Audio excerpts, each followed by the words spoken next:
In this video, I am going to be talking about equivalent fractions. So I'm going to start with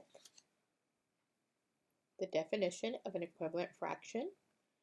Equivalent fractions are fractions that have the same value but different numbers. Alright, so I'm going to give you an example of an equivalent fraction or two equivalent fractions using these drawings that I made. So if I take this shape right here and I color or shade in one side of it, the fraction that is being represented here is 1/2. And if I come over on this side and I do the exact same thing, but if you notice on this side, the circle is cut into different pieces. So this would actually be 1 out of 8. There are 8 pieces in this section. 1, 2, 3, 4. So this would be 4/8. So 1/2 is actually equivalent to 4/8. It is the exact same value. So I often tell the story of the pizza. If you have a pizza and you're going to eat half a pizza, you actually only eat 1 piece out of 2. But if you cut the pizza into 8 pieces and you eat 4 pieces, that doesn't mean you had a whole lot more. That means you actually had half a pizza. It is exactly the same value. Another example, if I have this shape down here, a circle, cut into 4 equal pieces, and I color in 2.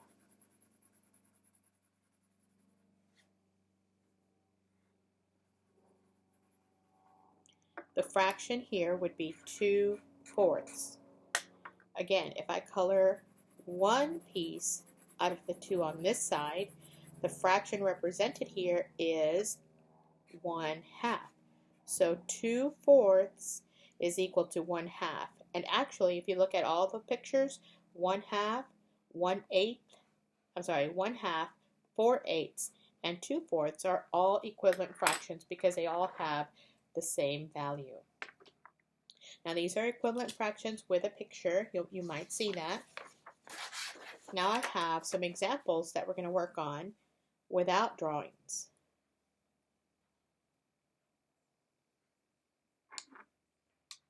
So 3/4. If you have to come up with an equivalent fraction to 3/4, what you do is you can either multiply or you can divide. So there's not really anything I can divide equally in this fraction, so I'm going to multiply. Now when you multiply, you want to keep the number small. You don't want to multiply by large numbers unless you have to. And you also don't want to multiply by 1, because if I multiply by 1, I'm going to get the exact same fraction. So I'm going to take 3 and multiply it by 2, and whatever I do on the top, I have to do on the bottom. So 3 times 2 is equal to 6. 4 times 2 is equal to 8. So 3/4 is equal to 6/8.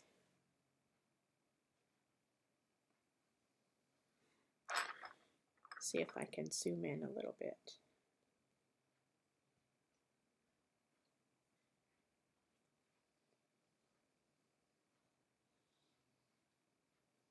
All right, 2/7. Again, I'm going to multiply the top by, say, a 3. 2 times 3 is equal to 6. 7 times 3 is equal to 21. So 2/7 is equal to 6/21. These two are equivalent fractions. Here's another example. 6/8. This is an example where I am going to divide. I see that both the 6 and the 8 are even numbers, so I can divide the 6 by 2, and I can also divide the 8 by 2. So 6 divided by 2 is equal to 3. 8 divided by 2 is equal to 4. That means 6/8 is equal to 3/4. Here's another one. 7 21s. I can see that 7 is divisible by 7, and so is 21. So 7 divided by 7 is 1. 21 divided by 7 is 3. So 7 21s is equal to 1/3. So there are two ways to find equivalent fractions. You can either multiply both the numerator and the denominator by the same number, or you can divide the numerator and the denominator again by a number that both numbers are divisible by. For example, in this fraction, both the 6 and the 8 are divisible by 2. In this fraction, the 7 and the 21 are both divisible by 7. Now, you might have a problem that looks like this, finding the missing numbers. In this case, you have to find the number that is missing. So what I like to do is I like to look at my numbers from left to right and see, okay, if my numbers from left to right are increasing, you are going to multiply to find the missing number. So ask yourself, 8 times what is equal to 16? And the answer to that is 2.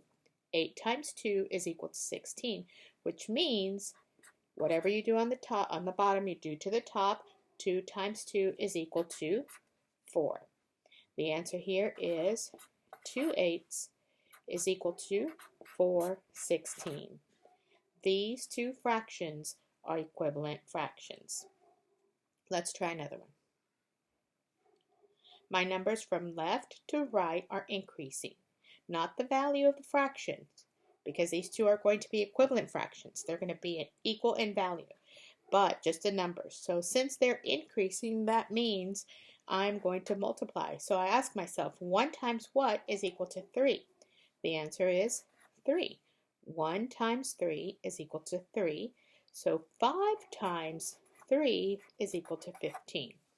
That means 1/5 is equal to 3/15. Now, look at this example. The numbers from left to right are decreasing. Not the value of the fraction, just the numbers. That means I am going to divide. So I'm going to ask myself, 6 divided by what equals 1?